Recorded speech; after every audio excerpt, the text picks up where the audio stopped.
For instance, in promoting yourself for hiring, build a little website about why you would be an asset to a potential employee. Best to get your own domain name, but it ain't necessary. You can use something like a Facebook or Twitter account, but you only want to use that account for this purpose. Don't do what a lot of other people do. Remember, did I say it here? You want to be an individual. You don't want to be like a lot of people who do what the rest of the crowd do, this, that, the other. A lot of people are going to find themselves in a lot of problems and at a disadvantage because of just following the trend and doing what everybody else do. You're going to be different. You're going to think as an individual. You're going to be creative. You're going to use common sense. Common sense would have kept them from doing a lot of those things. But when we're young, we do things without thinking so much anyway. That's all part of being young. You learn, you mature, you grow. But I'm trying to see that part of what I'm trying to do is give you a little shortcut to that level of maturity and that way of thinking.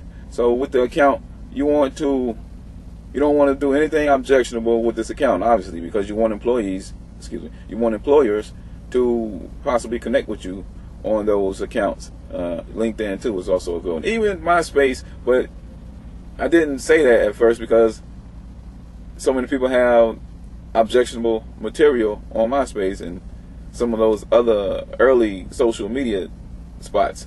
So if you put in this type of account on MySpace or whatever might connect you to some other objectionable account you have there, then you don't want to use that for any of your business profiles.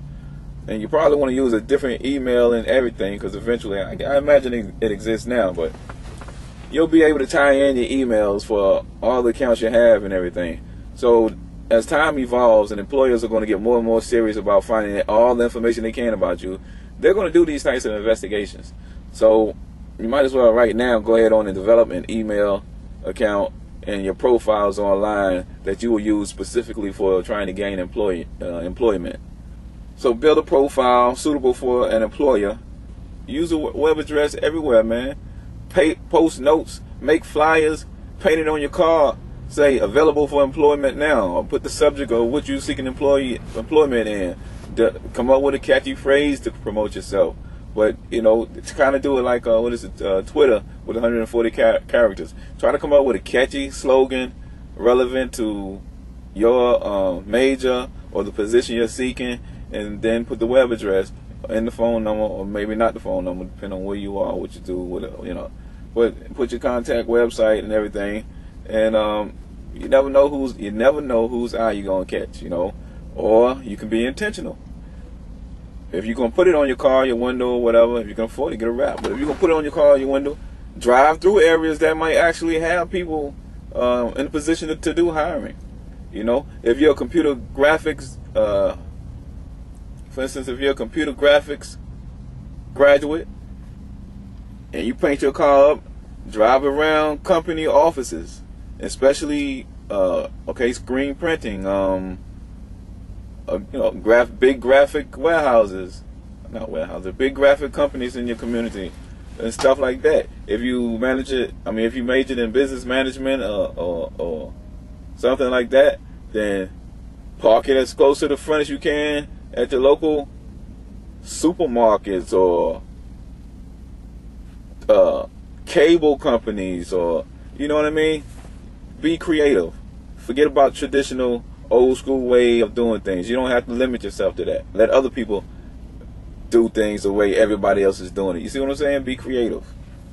Oh, it says get creative about your exposure, just as if you're marketing a product, because basically you're marketing yourself as a product. Now remember throughout your search to stay positive and develop good habits to help build your character so people will want to deal with you. One of the things you may want to read or listen to, is on CD now, is Stephen Covey's 7 Habits of Highly Effective People. Excellent, excellent, excellent. I can't say it enough, so I'm leaving right there. Excellent. Boom. Okay, next. That killed me. Also, identify whatever faults and shortcomings you may have.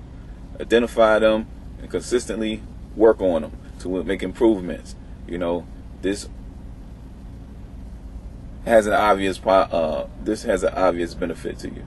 You're developing a person. You're becoming a better person when you do that. And all that is going to come across when you meet someone who can actually utilize what you have to offer. You see, and that's going to help them. That's going to help them identify you as being a potential asset to their company or business or program or organization or whatever. But, the more you have going for you, of course, the easier it is for them to say, hey, this kid has got something different here.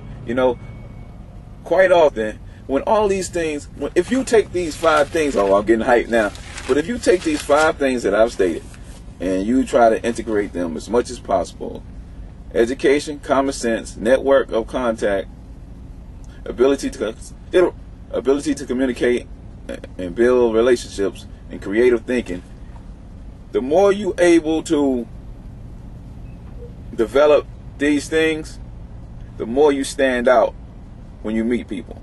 And I'm talking about you stand out so much so that a person who is in a position to hire may not even have a job available until they meet someone like you. And they will create a job because they want you at that company. You see what I'm saying? That's how serious. Think about it. That's how serious this is.